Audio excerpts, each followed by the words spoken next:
എല്ലാം ഭൂമിയിലല്ലേ ഈ പ്രഷർ കൊടുക്കുന്നത്.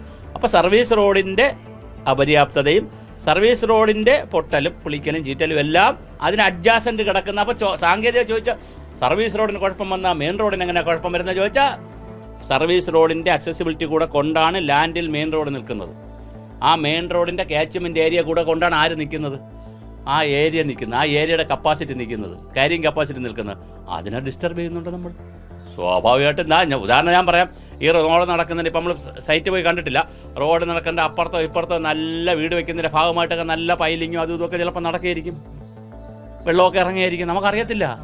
ജലത്തിന്റെ ഒഴുക്കിനെ വരെ തടഞ്ഞിട്ടാണ് ഇത് നിർമ്മിച്ചിരിക്കുന്നതെന്നാണ് പറയുന്നത്. അതാ ഞാൻ പറഞ്ഞത് മലയാളം കറക്റ്റല്ലേ. അതായത് നമ്മുടെ ഒരു റോഡ് നിർമ്മാണത്തിൻ്റെ ഒരു വേറെ പ്രശ്നം എന്ന് പറഞ്ഞാൽ കിഴക്ക് നിന്ന്, അതായത് ഈസ്റ്റിൽ നിന്ന് വെസ്റ്റിലേക്കാണ് എല്ലാ നദികളും ഒഴുകുന്നത്. അങ്ങനെയാണല്ലോ. 44 നദികൾ, 41 തമിഴ്നാട്ടിലേക്ക് പോകുന്നു, ബാക്കി 41 ഒഴുകുന്ന എങ്ങോട്ടാണ്? കിഴക്ക് നിന്ന് പടിഞ്ഞാറോട്ടാണ്. നമ്മുടെ വികസനം എങ്ങോട്ടാണ്? തെക്ക് നിന്ന് വടക്കോട്ടാണ്. എല്ലാ റോഡുകളും വികസനം അങ്ങനെയല്ലേ പോണേ. അപ്പോൾ ഇങ്ങനെ ഒഴുകി വരുന്ന പുഴയ്ക്ക് ഇങ്ങനെയാണ് നമ്മൾ പണിഞ്ഞുകൊണ്ട് പോണത്.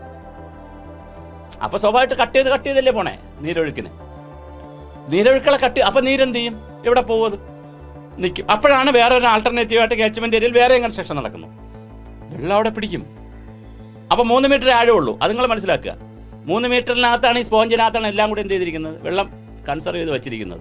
സ്വാഭാവികമായിട്ട് അഡ്ജാസൻ്റ് ഏരിയയിൽ ചെറിയ ദൂരം കിട്ടിയാൽ, ഹോള് കിട്ടിയാൽ ഇവ എന്ത് ചെയ്യും? ശേഖരിച്ച് വെച്ചിരിക്കുന്ന വെള്ളമെല്ലാം കൂടി അടിച്ച് കയറും. അപ്പോൾ അതുകൊണ്ട് ഞാനതാ പറഞ്ഞത്, ഈ കേരളത്തിൻ്റെ ഭൂമിശാസ്ത്രം, ജലത്തിൻ്റെ അവസ്ഥ, മഴയുടെ അവസ്ഥ, ലാൻഡ് യൂസ് പാറ്റേൺ, പിന്നെ ക്യാച്ച്മെൻറ്റ് ഏരിയ, പിന്നെ അതിൻ്റെ പ്രഷർ, ഇതൊന്നും കൃത്യമായി ഒരു തമ്പ് റൂൾ ഉണ്ടാക്കിയിട്ടല്ല കേരളത്തിൽ റോഡ് പണി നടക്കുന്നത്. അതുകൊണ്ട് ഇനിയും പൊളിയും. ഇത് പണി കഴിഞ്ഞാലും ഒരുപാട് പൊളിയും.